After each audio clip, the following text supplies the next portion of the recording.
What's the most obvious scam attempt you've witnessed? I was 22, working at First National Bank as a loan officer, when Cordelia Ashworth walked into my office with a business proposal that made my skin crawl. She was impeccably dressed, spoke with authority, and had documents that looked legitimate at first glance. "I represent Brightwater Development," she said, sliding a glossy folder across my desk. "We're building luxury condominiums on the old Riverside property. I need a construction loan for $12 million. The numbers looked incredible. Projected profits in the tens of millions, pre-sales already secured, everything perfectly calculated. But something felt wrong. "This is quite ambitious," I said, flipping through architectural renderings. "Who's your general contractor?" "Maximilian Construction Group," she replied smoothly. "They've handled projects across 3 states. I'd never heard of them, which was unusual for our area. "Could I get references?" Cordelia's smile tightened slightly. "Of course, though I should mention we're considering other banks. This opportunity won't last long." Classic pressure tactic. I excused myself and called my supervisor, Jericho, who'd worked in commercial lending for 20 years. "Riverside property?" he said. "That land's been tied up in environmental litigation for a decade. No one can build there." My stomach dropped. When I returned, Cordelia was checking her phone impatiently. "Mrs. Ashworth, I need to verify some details about the Riverside property." Her composure cracked. "What kind of verification?" "Well, for starters, the environmental restrictions, those have been resolved," she cut in. "Our lawyers handled everything." I pulled up county records on my computer. The litigation was ongoing, with no resolution in sight. "Ma'am, according to public records, construction is prohibited on that site." Cordelia stood abruptly. "Your information is outdated. I'll take my business elsewhere." But as she gathered her papers, one document slipped out, a bank statement from another institution. My blood ran cold when I saw the name. Brightwater Development had already secured loans from 4 other banks. Same project, same false promises, totaling over $40 million. "Wait," I called out. She was already at the door. "I'll be in touch." After she left, I immediately called the other banks listed on that statement. Each one had approved loans based on identical documentation. Each believed they were the exclusive lender. But here's what made my hands shake. The signature on every loan document belonged to my own mother. Mom had been impersonating multiple identities, using fake companies to secure massive loans she never intended to repay. The woman I'd trusted my entire life was running a multi-million-dollar fraud scheme. When I confronted her that evening, she didn't even try to deny it. "You always were too smart for your own good," she said calmly, pouring herself wine. "Yes, it's me. And yes, I've been doing this for years. Mom, you've stolen $40 million. Borrowed," she corrected, "from institutions that have billions. They'll recover. This is going to destroy you. Destroy us." She set down her glass and looked at me with eyes I'd never seen before. Cold, calculating, utterly without remorse. "Actually, sweetheart, it's going to destroy you." She pulled out a folder and dropped it on the kitchen table. Inside were documents bearing my forged signature, approving every fraudulent loan. "You've been my accomplice all along," she said sweetly. "At least, that's what the evidence shows." My legs went weak. "You're framing me?" "Insurance policy. If this goes south, you take the fall. You're young. You'll survive prison. I'm 58 with arthritis." I stared at the woman who'd raised me, who'd taught me right from wrong, who'd made me into someone who could spot scams from a mile away. Except I'd never seen the biggest one coming. "Why?" I whispered. "Because I can," she said. "And because you were always going to find out eventually. Better to control the narrative." That's when I realized the documents weren't just evidence. They were a threat. I couldn't turn my back on the folder. My entire future was in those papers, twisted into lies that would destroy me. But something in Mom's satisfied smile told me she'd made a crucial mistake. "You know what's funny?" I said, my voice steadier than I felt. "You taught me to be thorough, to always verify everything twice." Her smile faltered slightly. "So when I saw your signature on those bank statements today, I didn't just call the other banks. I called the State Banking Commission and the FBI's Financial Crimes Unit." The wine glass slipped from her hand, shattering against the hardwood floor. "You're bluffing." "Agent Patricia Valdez from the Denver field office. She was very interested to hear about a multi-state fraud scheme involving forged loan documents." I pulled out my phone and showed her the call log. "That call was 3 hours ago." Mom's face drained of color. "You little bitch." "Oh, it gets better. See, while you were busy creating fake evidence to frame me, you forgot something important. Every loan I've ever processed has digital timestamps and security footage. The bank keeps records of who was physically present during every transaction." I leaned forward, feeling a strange calm wash over me. "Want to guess how many of those $40 million in loans show you in the building when they were supposedly approved by me?" "0. Because I was at work, doing my actual job, while you were out playing dress-up as Cordelia Ashworth." The folder in her hands was trembling now. "Those documents you're holding? They're not insurance. They're evidence of additional crimes, forgery, identity theft, attempting to obstruct justice." I stood up, towering over the woman who'd raised me. "But thanks for gathering everything in one convenient location." Mom's carefully constructed facade crumbled. "You don't understand. I needed the money. Your father left us with nothing when he died. Dad left us with a paid-off house and $200,000 in life insurance. You spent it all on plastic surgery and that ridiculous BMW? I was trying to build something better for us. You were stealing from people who trusted you, Some of those banks serve small communities. Their losses hurt real families. She slumped into her chair, looking suddenly frail. What happens now? Before I could answer, my phone buzzed. Agent Valdez, right on schedule. Hello, Agent Valdez, I said, loud enough for Mom to hear. Yes, she's here. No, she doesn't know about the surveillance photos yet. Mom's eyes went wide. Surveillance photos? I covered the phone. Turns out the FBI has been watching Brightwater Development for months. They have pictures of you entering and leaving banks under different identities. Your whole operation is on camera. The federal investigation had started when a bank in Colorado noticed irregularities in a Brightwater loan application. They'd been building a case, waiting for the right moment to move. My call today had provided the final piece they needed. Agent Valdez is on her way over, I continued. She'll be here in 20 minutes with a warrant. Mom stared at me in disbelief. You're really going to let them arrest your own mother? You're not my mother, I said quietly. My mother taught me honesty and integrity. You're just a criminal who happens to share my DNA. The next 20 minutes passed in silence. Mom sat motionless, occasionally glancing toward the door as if considering running. But where could she go? The FBI had been tracking her movements for months. When Agent Valdez arrived with 2 other agents, Mom didn't resist. She just nodded when they read her rights and asked if she understood. As they led her to the car, she turned back to look at me. I'm sorry, she said. And for the first time that night, she sounded like my mother again. I know, I replied. But sorry doesn't fix $40 million in stolen money. The investigation took 6 months. During that time, I learned the full scope of Mom's operation. She'd been running variations of this scam for 4 years, starting small with personal loans and gradually working up to the multi-million-dollar construction schemes. She hadn't acted alone. The FBI traced connections to a network of con artists spread across 12 states. Mom was actually a small player in a much larger organization.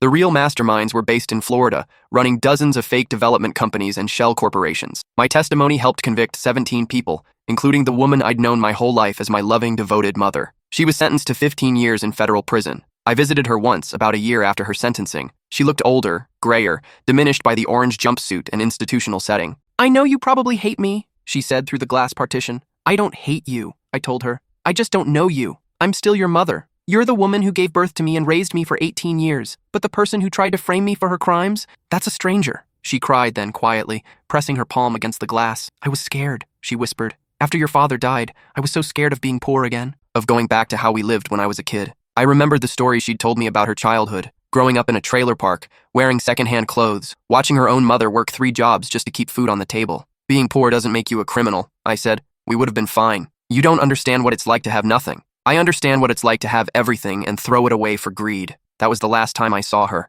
3 years later, I got a call from the prison chaplain. Mom had died of a heart attack during her morning work detail. She was 61. Her funeral was small. Just me, my Aunt Diane, and a few neighbors who remembered her from before. The woman they'd known, who baked cookies for school fundraisers and volunteered at the animal shelter, felt like a fiction to me now. But as I stood beside her grave, I realized something. The mother who'd raised me hadn't been entirely fake. The woman who taught me to question everything, to verify information, to trust my instincts when something felt wrong, she'd been real. She'd just been fighting a battle with someone else living inside her head. And eventually, the criminal had won. I kept working at First National Bank for 2 more years, but the weight of what had happened made every loan application feel suspicious. I'd look at families seeking mortgages and wonder what secrets they were hiding. I'd review business proposals and see potential fraud in every number. Eventually, Jericho pulled me aside.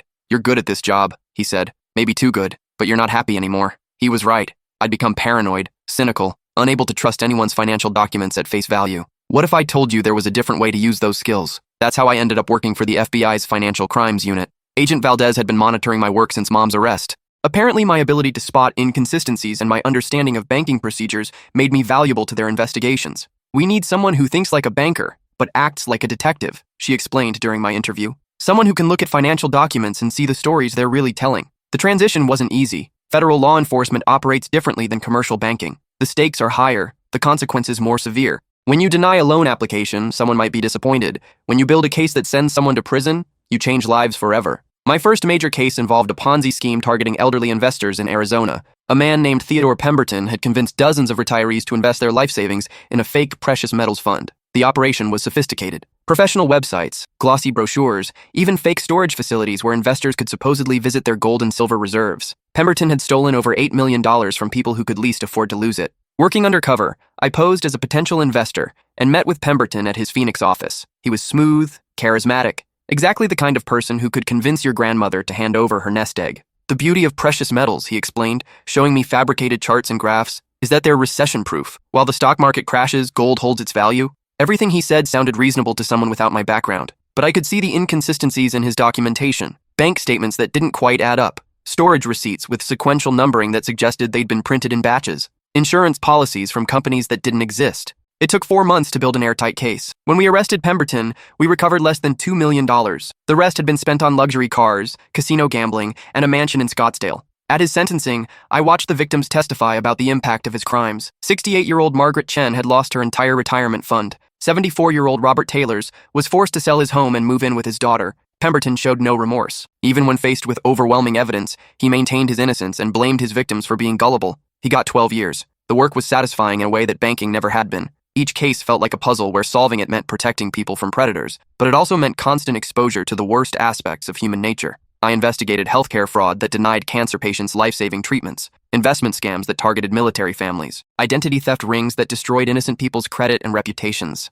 After 5 years with the FBI, I was burned out. I'd seen too much deliberate cruelty, too many people willing to exploit trust for money. That's when I got an unexpected call from my Aunt Diane. "I have a proposition for you," she said. "Something I think your mother would have wanted." We met at a coffee shop in downtown Denver. Diane had aged well, her silver hair carefully styled, her business suit speaking to the success she'd found as a real estate attorney. "I've been thinking about what happened with your mother," she began, "about how she got caught up in that criminal network." I shifted uncomfortably. Even years later, I didn't like talking about Mom's crimes. The thing is, most of those people started as legitimate business people who made one bad decision. Then they got in too deep to turn back. What's your point? What if there was a way to catch them before they crossed that line? To identify financial irregularities before they became criminal enterprises? She slid a business card across the table. "I'm starting a consulting firm. We'd work with banks and investment companies to develop better fraud detection systems, help them spot the warning signs that you and your FBI training would recognize." The idea intrigued me. Instead of investigating crimes after they'd already destroyed lives, we could prevent them from happening in the first place. "Why me?" I asked.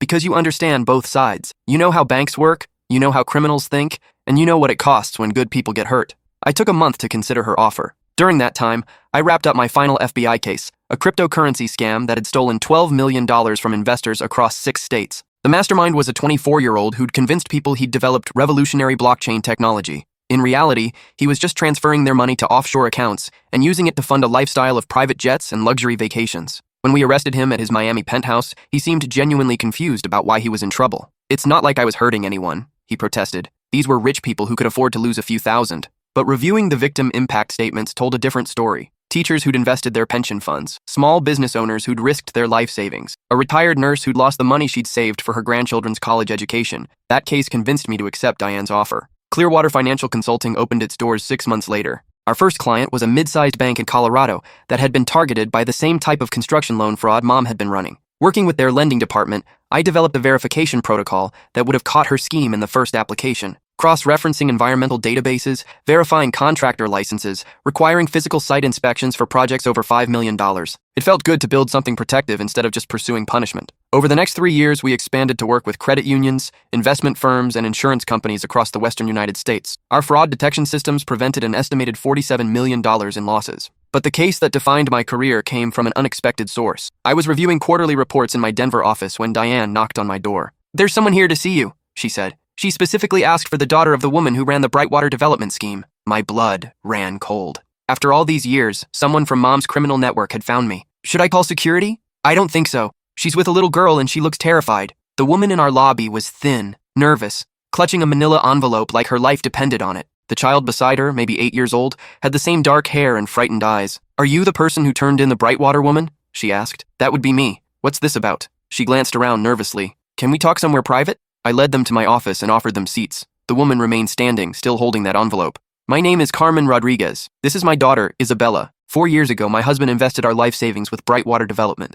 My heart sank. Another victim of Mom's schemes. "Mrs. Rodriguez, I'm sorry, but the criminal case is closed. The restitution fund—" "No," she interrupted. "You don't understand. We got our money back. All of it, plus interest." That didn't make sense. The FBI had recovered less than 20% of the stolen funds. How is that possible? Carmen opened the envelope and spread documents across my desk. Bank statements, cashier's checks, transfer records, all showing payments made to Brightwater Development victims over the past 2 years. Someone's been tracking down everyone who lost money to that scheme. They've been paying people back anonymously through lawyers and shell companies. I studied the paperwork. The payments were coming from a trust fund called the Ashworth Foundation. The name made my pulse quicken. Ashworth was one of the identities Mom had used. "Mrs. Rodriguez, why are you showing me this?" "Because we think your mother set this up before she was arrested, and now we think she's trying to contact you." She handed me a sealed envelope with my name written in Mom's distinctive handwriting. "This was delivered to our house 3 days ago, along with instructions to bring it to you." My hands were shaking as I opened the letter. My dearest daughter, if you're reading this, then Carmen found you as I hoped she would. I know you must hate me for what I did,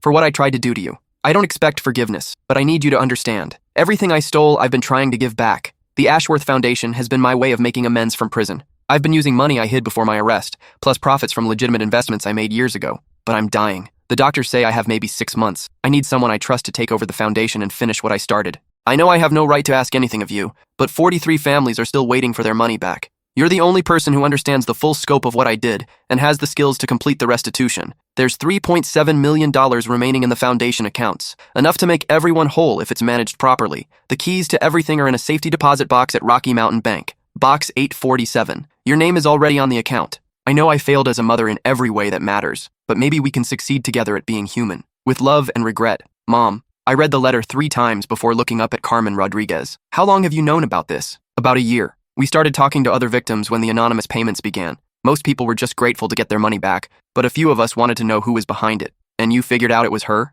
The amounts were too precise. Whoever was making these payments knew exactly how much each person had lost, down to the penny. That information was only in the FBI files and your mother's records. I leaned back in my chair, overwhelmed. Mom had been secretly trying to make amends for years, and I'd never known. Mrs. Rodriguez, can I ask you something? Why bring this to me? Why not just take the money and be done with it? She looked at her daughter, who'd been quietly coloring in a book during our conversation. Because she deserves to know that people can change. That when someone does something wrong, they can try to make it right. 2 weeks later, I was sitting in a federal prison visiting room again, facing the woman who'd raised me. She looked smaller than I remembered, her hair completely gray now, her face drawn with illness. But her eyes still held that sharp intelligence that had made her such an effective criminal. You got my letter, she said. I got it. The question is whether I should believe it. The bank records don't lie. You taught me that. I'd spent the 2 weeks since receiving her letter verifying everything. The Ashworth Foundation was real. The payments to victims were documented. The remaining funds existed exactly as she'd described. Why now? I asked. Why not do this from the beginning? Because I was still thinking like a criminal. I thought I could beat the system, find a way to avoid consequences. It took me 3 years in here to realize that the only way out was through. You're dying, she nodded. Pancreatic cancer. Ironic, considering all the stress I put my own body through committing crimes. So this is just about clearing your conscience before you die? This is about you, she said firmly. About giving you a chance to finish something good instead of just punishing something bad. I studied her face, looking for traces of the manipulative woman who'd tried to frame me for her crimes. How do I know this isn't another scheme? Because you're going to verify every transaction, audit every account, and confirm every payment yourself. You don't trust me and you shouldn't, but you can trust the numbers. She was right. The foundation's records were meticulously maintained, every dollar accounted for, every payment documented. There's one more thing, she continued. The foundation has enough money to pay back all the remaining victims, but there's also enough to establish an ongoing fraud prevention program, something that could help people avoid getting scammed in the first place. That caught my attention. What kind of program? Financial literacy education for seniors, warning systems for banks to identify potential victims, support groups for people who've been targeted by scammers. Everything I wish had existed before I became one of the bad guys. Despite everything she'd done, everything she'd put me through, I found myself considering her proposal. I'll need complete control, I said. No input from you, no strings attached. If I do this, it's my project. Agreed. And I'll need full disclosure of where every penny came from. If any of this money came from crimes other than Brightwater, I walk away and turn everything over to the FBI. All legitimate sources. I may be a criminal, but I'm not stupid enough to try to launder money through a charity. 6 months later, Mom died in the prison medical facility. I was in Colorado, meeting with the lawyers who'd been helping distribute the foundation payments. I didn't attend her funeral. Instead, I spent that day at the home of the last Brightwater victim to receive restitution. Retired Professor Edmund Kravitz had lost his entire retirement fund to Mom's scheme 5 years earlier. When I handed him the cashier's check for $127,000, he broke down crying. I never thought I'd see this money again, he said. I was going to have to sell the house my wife and I built together. That night, I made the decision to expand the Ashworth Foundation beyond just paying back my mother's victims. Using the remaining funds and additional donations from grateful families, we launched the Fraud Prevention Education Initiative. Our programs now operate in 8 states, teaching financial literacy to seniors and training bank employees to recognize scam warning signs. We've prevented an estimated $12 million in fraud losses over the past 3 years. But the most meaningful part of my work happens every few months when I get a letter from someone who avoided a scam because of our education programs. Like the 80-year-old widow who recognized a fake charity solicitation because she'd attended our workshop on phone scams. Or the small business owner who spotted forged loan documents because he'd learned our verification techniques. Each successful prevention feels like a small victory against the criminal network that my mother had been part of. I still think about her every day. Not the woman who tried to frame me for her crimes, but the one who'd spent her final years trying to make amends. The one who'd turned her understanding of financial crime into a tool for helping others. Last month, I received a package with no return address. Inside was a journal, Mom's handwriting detailing every crime she'd committed, every victim she'd hurt, every method she'd used to steal money, but also her plans for making restitution, names of people she wanted to help, ideas for preventing others from following her path. On the final page, she'd written, "I can't undo what I did, but maybe I can use what I learned to stop others from making the same mistakes." The biggest scam I ever ran was on myself, convincing myself that my crimes didn't hurt real people. Don't let anyone else fall for that lie. Take care of each other. Today, I run the Ashworth Foundation full-time. We've grown from a one-person operation focused on paying back fraud victims to a multi-state organization that's helped thousands of people protect themselves from financial crimes. Diane serves as our legal counsel, helping us navigate the complex regulations around fraud prevention and victim assistance. And every morning when I walk into our office, I'm reminded that the most obvious scam is often the one we run on ourselves, convincing ourselves that our actions don't have consequences, that other people's pain doesn't matter, that we can take shortcuts without paying the price. My mother learned that lesson too late to save herself, but maybe through the work we're doing in her name, other people can learn it in time to save themselves and the people they love. The most important thing I've discovered in this work is that financial crimes aren't just about money, they're about trust, about the faith we place in institutions, in documents, and other people's promises. When that trust is violated, it doesn't just cost people their savings, it costs them their sense of security, their confidence in their own judgment, their willingness to take the risks that make life worth living. Some of the victims I've worked with never recovered from the psychological damage of being scammed. They became suspicious of everything, unable to trust banks, investments, even family members who tried to help manage their finances. Others found ways to transform their experience into wisdom, becoming advocates for fraud prevention and helping other potential victims recognize warning signs. The difference, I've learned, isn't in how much money they lost or how sophisticated the scam was. It's in whether they were able to rebuild their sense of agency, their belief that they could learn, adapt, and make better decisions going forward. That's what our education programs try to foster. Not just knowledge about specific scams, but confidence in people's ability to ask the right questions, verify information, and trust their instincts when something doesn't feel right. 6 years after Mom's death, I received a letter from someone I hadn't expected to hear from. Theodore Pemberton, the precious metals scammer I'd helped convict during my FBI days, was being released from federal prison after serving 8 years of his 12-year sentence. Dear Ms. Last name, I know you probably don't want to hear from me, and I understand if you don't respond to this letter, but I wanted you to know that I've spent the past 8 years thinking about the damage I caused. I've been working with other inmates who committed financial crimes, trying to understand why we made the choices we did. Most of us started with small compromises, cutting a corner here, exaggerating a number there, and then found ourselves in situations where the only way to avoid immediate consequences was to commit bigger crimes. I'm not making excuses. What I did was wrong, and I hurt people who trusted me, but I want to do something to help make sure other people don't follow the same path. I heard about the work you're doing with the Ashworth Foundation. If there's any way I could contribute to your fraud prevention programs, maybe by talking to financial professionals about how these schemes develop, I'd like to help. I understand if you don't trust me. I wouldn't trust me either. But I've learned that the only way to move forward from the worst things you've done is to spend the rest of your life doing better.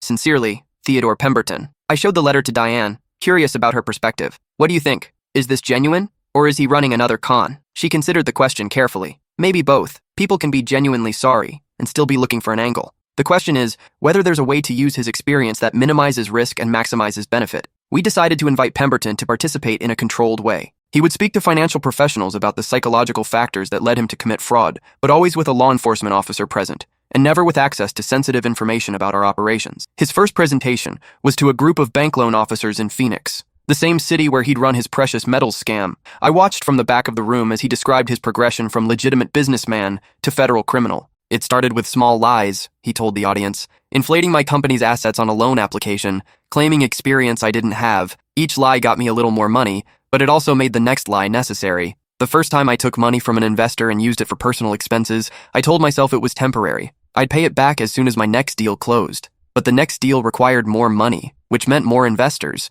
which meant bigger lies. By the time I realized I was running a Ponzi scheme, I was in too deep to stop. I had investors depending on returns I couldn't deliver, employees who didn't know the company was built on fraud, family members who believed I was a successful entrepreneur. The tragedy is that I could have stopped at any point, could have declared bankruptcy, faced the consequences, started over honestly. But I kept thinking I could find a way to make everyone whole without admitting what I'd done. The questions from the audience were pointed, sometimes hostile. These were people who dealt with fraud attempts regularly, and they weren't inclined to sympathize with someone who'd stolen millions of dollars. But Pemberton answered every question honestly, acknowledging the impact of his crimes and never minimizing the harm he'd caused. How do we know you're not just trying to rehabilitate your image? One loan officer asked. You don't, Pemberton replied, and you shouldn't trust me. But you can verify what I'm telling you. Look at the case files, talk to the victims, study the methods I used. Everything I'm describing is documented in court records. What matters isn't whether you trust me personally. What matters is whether this information helps you protect people from the next person who tries to run the same types of scams. After the presentation, several attendees approached me with feedback. "I've never heard someone explain the psychology of fraud from the inside like that," one woman said. "It makes the warning signs clearer when you understand how these schemes develop." A male loan officer added, "The part about the gradual escalation was especially useful. We usually see fraud as something that happens all at once, but understanding it as a process helps us identify it earlier." Over the next 2 years, Pemberton spoke at 17 fraud prevention events across 4 states. His presentations were always well received, and follow-up surveys showed that attendees felt more confident in their ability to spot potential fraud after hearing his perspective. But I remained cautious about his involvement. There's always a risk when you give a platform to someone with a history of manipulation, even in a controlled setting. That risk became reality when Pemberton approached me after a presentation in Las Vegas. "I have an idea for expanding the program," he said. "What if we created a consulting service where reformed white-collar criminals work directly with banks to review their security procedures?" The proposal made me uncomfortable immediately. You want banks to pay convicted fraudsters to examine their systems? Think about it. Who better to identify vulnerabilities than people who've exploited them? People who might exploit them again. We could build in safeguards, background checks, supervision, limited access to sensitive information. I declined his proposal immediately, but it made me realize that I needed to be more careful about the boundaries of our prison reform efforts. The goal was to help people like Pemberton contribute positively to society, not to give them new opportunities to commit crimes. I scaled back his involvement in our programs and implemented stricter guidelines for working with former criminals. Education and awareness work, always supervised, never involving access to financial systems or confidential information. The experience reminded me that redemption is possible, but it has to be earned through consistent actions over time, not just good intentions or compelling presentations. Some of the most valuable contributors to our fraud prevention work have been victims who've channeled their experience into helping others. Margaret Chen, who'd lost her retirement fund to Pemberton's precious metals scam, became one of our most effective educators. She spoke to senior groups about the warning signs of investment fraud, helping audiences understand how sophisticated scammers can be. "I wasn't a foolish old lady who fell for an obvious trick," she'd tell audiences. "I was an educated person who asked questions and did research. But I didn't know the right questions to ask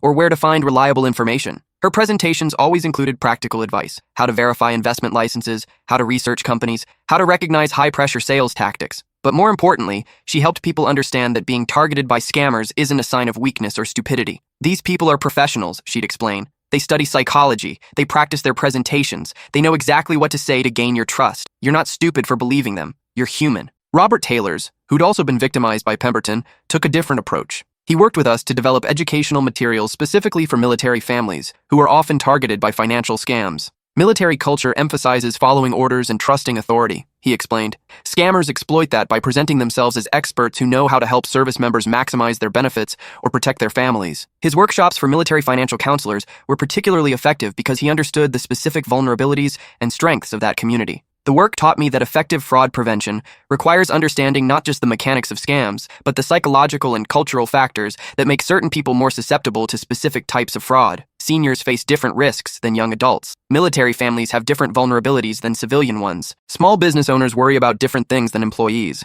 Our most successful programs were tailored to specific communities, addressing their particular concerns and using communication styles that resonated with their values and experiences. 8 years after starting the Ashworth Foundation, we'd grown to include 12 full-time staff members and a network of volunteer educators across the western United States. Our impact studies showed that communities with active fraud prevention programs experienced 30% fewer financial crime reports than comparable areas without such programs. But the statistic I'm most proud of is this: we've received over 4,000 letters from people who avoided scams because of information they learned through our programs. Each letter represents someone who kept their life savings, their home, their sense of security, someone who didn't become another victim statistic. Like the retired teacher who recognized a grandparent scam phone call because she'd attended one of Margaret Chen's presentations. Or the small business owner who avoided a fake invoice scheme because he'd learned to verify vendor information through our workshops. Or the military spouse who didn't fall for a deployment scam because she'd seen Robert Taylor's materials about financial predators who target military families. Every prevented crime represents not just money saved, but trust preserved, faith in institutions maintained, confidence in personal judgment strengthened. That's the real impact of fraud prevention work. Not just stopping criminals, but preserving the social trust that makes communities function. Recently, I've been thinking about expanding our work internationally. Financial scams increasingly cross national borders, with criminals in one country targeting victims in another. The methods Mom used in her Brightwater development scheme have been replicated by criminal networks in dozens of countries. The same fake construction projects, the same forged documents, the same promises of huge returns on development investments, but the solutions we've developed could also be replicated. The education methods, the verification techniques, the community-based approach to fraud prevention. I've been working with Interpol and the United Nations Office on Drugs and Crime to develop international standards for fraud prevention education. The goal is to create a global network of local organizations, each adapting our core principles to their specific cultural and economic contexts. It's ambitious work, but necessary. As financial systems become more interconnected, fraud prevention has to become more coordinated as well. Last month, I received an invitation to speak at an international conference on financial crime prevention in Geneva. The audience included law enforcement officials, banking regulators, and victim advocacy organizations from 43 countries. I told them about Mom's Crimes, about the Ashworth Foundation, about the thousands of people we've helped protect from financial predators. But I also told them about the lesson that's guided all of our work, that fraud prevention is ultimately about preserving the trust that makes economic life possible. When criminals steal money, they're not just taking financial resources, I said. They're undermining the faith people have in institutions, in documents, in other people's promises. That's why fraud prevention can't just be about catching criminals after they've committed crimes. It has to be about maintaining the social trust that prevents crime from happening in the first place. The response was encouraging. Representatives from 16 countries expressed interest in adapting our programs to their local contexts. We're now working on pilot projects in Canada, Australia, and the United Kingdom, with plans to expand to other countries over the next 2 years. Each new program will be tailored to local needs, but all will share our core principles: education over enforcement, prevention over punishment, community engagement over top-down regulation. The work isn't easy. Fraud prevention requires constant adaptation as criminals develop new methods and target new vulnerabilities. But it's also hopeful work. Every person who learns to recognize a scam, every institution that improves its security procedures, every community that builds stronger defenses against financial predators, these all represent victories against the forces that would exploit trust for profit. 10 years after Mom's death, I sometimes wonder what she would think of the work we've built in her name. I believe she would be proud of the restitution we've made to her victims and the fraud prevention programs we've developed. But I also think she would be surprised by how much the work has taught me about forgiveness. Not forgiveness for her crimes, those remain unforgivable, but forgiveness for her failures as a human being. She was someone who made terrible choices under pressure, who chose self-preservation over integrity, who hurt people she never intended to harm. But she was also someone who spent her final years trying to make amends, who used her understanding of criminal methods to help others avoid becoming victims. She was both the person who tried to frame me for her crimes and the person who established a foundation to help the people she'd hurt. Human beings are complicated. We're capable of great harm and great good, sometimes simultaneously. The work of building a more just society requires acknowledging both aspects of human nature, our capacity for exploitation and our potential for redemption. That doesn't mean trusting people who've proven themselves untrustworthy. It means creating systems that minimize opportunities for harmful behavior while maximizing opportunities for positive contribution. It means building communities strong enough to support people through difficult times and wise enough to recognize when someone is trying to exploit that support. Most importantly, it means understanding that protecting people from fraud isn't just about teaching them to be suspicious of others. It's about creating a society where trust is possible because institutions and individuals are worthy of it. That's the goal that drives all of our work at the Ashworth Foundation. Not just to catch criminals or educate victims, but to preserve and strengthen the social trust that makes community life possible. It's work that will never be finished, because there will always be people willing to exploit others for personal gain. But it's also work that gets easier when more people understand how trust works, how it can be abused, and how it can be protected. Every person who learns to ask better questions, who knows how to verify information, who understands their own vulnerabilities and strengths, they become part of the solution. They become guardians of the trust that holds our communities together. And that's how we honor the victims of financial crimes like my mother's. Not just by punishing the criminals, but by building a world where such crimes become harder to commit and easier to prevent. A world where the next person facing financial pressure might choose differently than my mother did. A world where trust can exist because it's earned and protected, not just given and exploited. That's the most obvious scam of all, the one that says we have to choose between trusting people and protecting ourselves from harm. The truth is more complicated and more hopeful. We can build systems that make trust safer without making it impossible. We can learn from betrayal without becoming cynical. We can prevent crime without surrendering the connections that make life meaningful. That's the real work of fraud prevention, and it's work that belongs to all of us. Because in the end, the best defense against people who would exploit our trust is to build communities worthy of it. And that's a job we can all do. One relationship, one institution, one choice at a time. The most obvious scam I ever witnessed was the one that taught me everything I needed to know about fraud prevention. It was the one that destroyed my family and rebuilt my purpose. It was the one that showed me how much damage broken trust can do and how much healing restored trust can bring. It was my mother's crime, and it was also my mother's gift. Not because I'm grateful for what she did, but because I'm grateful for what we've built from the ruins of what she destroyed. Every day, our work at the Ashworth Foundation prevents someone from experiencing what her victims went through. Every day, we strengthen the social trust that she violated. Every day, we prove that the damage caused by fraud doesn't have to be permanent, that communities can heal, that institutions can improve, that people can learn to protect themselves and each other. That's not redemption for her crimes. Nothing can undo the harm she caused or justify the choices she made. But it is hope for the future, proof that even the worst betrayals can be transformed into wisdom, even the deepest wounds can become sources of strength. The most obvious scam is the one that says trust is weakness and cynicism is strength. The truth is exactly the opposite. Trust, protected by wisdom and supported by strong institutions, is what makes everything else possible, and that's worth defending, no matter what it costs.